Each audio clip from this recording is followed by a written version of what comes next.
This channel does not promote any violent, harmful, or illegal activities. All content provided by this channel is meant for an educational purpose only. Trinamool বিধায়ক মনিরুল ইসলামের নেতৃত্বেই BDO অফিসে তাণ্ডব ভাঙচুর, সেই video আপনাদের দেখিয়েছি, সেই খবর আপনাদের দেখিয়েছি। কিন্তু বিডিওর অভিযোগের ভিত্তিতে এফআইআর এর নাম নেই বিধায়কেরই। অজ্ঞাত পরিচয় ব্যক্তিদের বিরুদ্ধে এফআইআর দায়ের পুলিশের। ঘটনার পর রাজ্য পুলিশের ডিজির সঙ্গে ফোনে কথা বলেন নির্বাচন কমিশন। পুলিশের ডিজিকে এফআইআর দায়ের করতে বলা হয়। বিডিওর অভিযোগের ভিত্তিতে এক তৃণমূল কর্মী সহ এখনো পর্যন্ত 4 জনকে গ্রেপ্তার করেছে পুলিশ। আমাদের প্রতিনিধি কৌশিক এই মুহূর্তে আমাদের সঙ্গে রয়েছেন। আর একবার আমি কৌশিকের কাছে চলে যাবো। কৌশিক, গ্রেপ্তারি বাড়ছে, 2 থেকে বেড়ে 4 হলো, এই সংখ্যাটা কি আরো বাড়ার সম্ভাবনা রয়েছে? দেখো, একদমই দীপ, এই 2 থেকে বেড়ে 4 হয়েছে এবং এই যে গ্রেপ্তারের সংখ্যা আরও বাড়ার সম্ভাবনা রয়েছে। তবে যে তুমি যেমনটা বলছিলে যে ভিডিও যে অভিযোগ দায়ের করেছেন সেই বিষয়ে যদি বলা যায়, এই যে 4 জন গ্রেপ্তার হয়েছে, তবে সেখানে বিধায়কের উপস্থিতি এবং স্থানীয় তৃণমূল নেতা তার উপস্থিতিতে যে ঘটনা ঘটেছে সেখানে আননোন হিসেবে করেছেন। সেই বিষয়ে আমরা যখন বিডিওর কাছে জিজ্ঞাসা করি, তিনি প্রথমে কিছু বলতে চাননি, পরবর্তীতে তিনি বলেন যে আমি ছিলাম না, তাই জানি না কি হয়েছে। কিন্তু তিনি বিধায়ককে চিনতে পারেননি। যা খবরে সারা রাজ্য দেখছে, তার সিসিটিভি ক্যামেরা রয়েছে, সেখানে তিনি যদি স্পেসিফিকভাবে যদি অভিযোগের নামগুলি উল্লেখ করতেন তাহলে হয়তো পুলিশের ক্ষেত্রে তদন্তে আরও সুবিধা হতো। কারণ যেভাবে তার ঘরের মধ্যে, বিডিওর ঘরের মধ্যে ভাঙচুরের ঘটনা বা তার যে কমন রুম সেখানেও ভাঙচুরের ঘটনা ঘটেছে এবং পুরো বিডিও অফিস চত্বরে এক প্রকার তাণ্ডব চলিয়েছে যে এসআইআরের নামে, যে এসআইআর হতে দেবো না, সেখানে বিধায়কের উপস্থিতি, তৃণমূল নেতার উপস্থিতি, কিন্তু তারপরেও যেভাবে বিডিও অভিযোগ দায়ের করেছে। সব থেকে বড় আশ্চর্যের বিষয়, সব থেকে বড় রহস্য, যে যার দিকে চেয়ার ছুঁড়ে মারা হলো, যিনি চেয়ারের দ্বারা আক্রান্ত হলেন, তিনি দেখতে পেলেন না যে কে তাকে হামলা করেছে তার উপরে।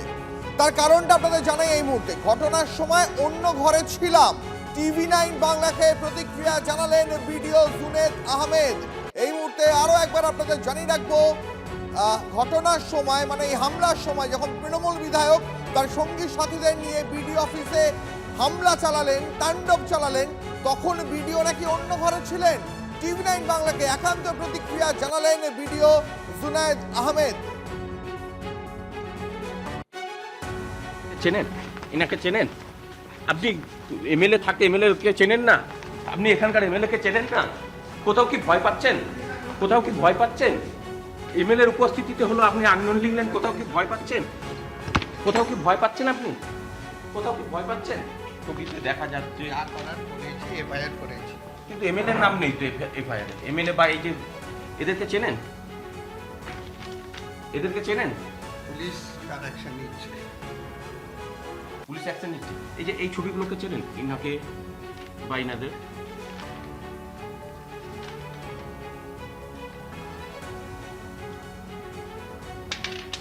ওই সময় আমি অন্য রুমে ছিলাম।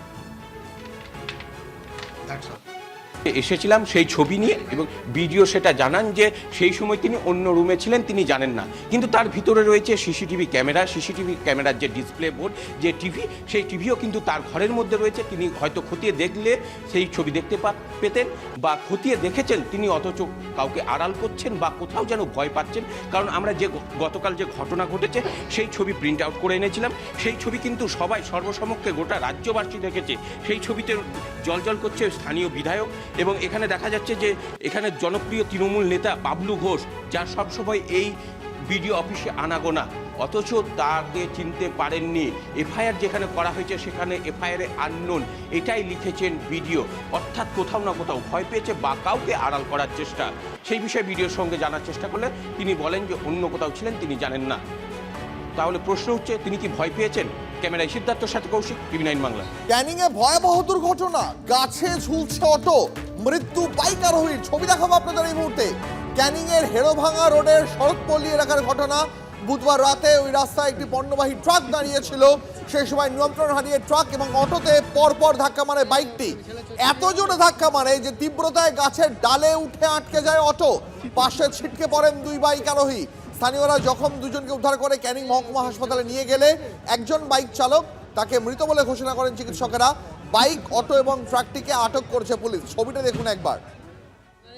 দুর্ঘটনার তীব্রতা কতটা বুঝতেই পারছেন। ক্যানিং এ ভয়াবহ দুর্ঘটনা, যেখানে গাছে ঝুলছে অটো, মৃত্যু হয়েছে বাইক আরোহীর। ক্যানিং এর হেরোভাঙা রোডের শরৎপল্লী এলাকার এটা ঘটনা। বুধবার রাতের ঘটনা।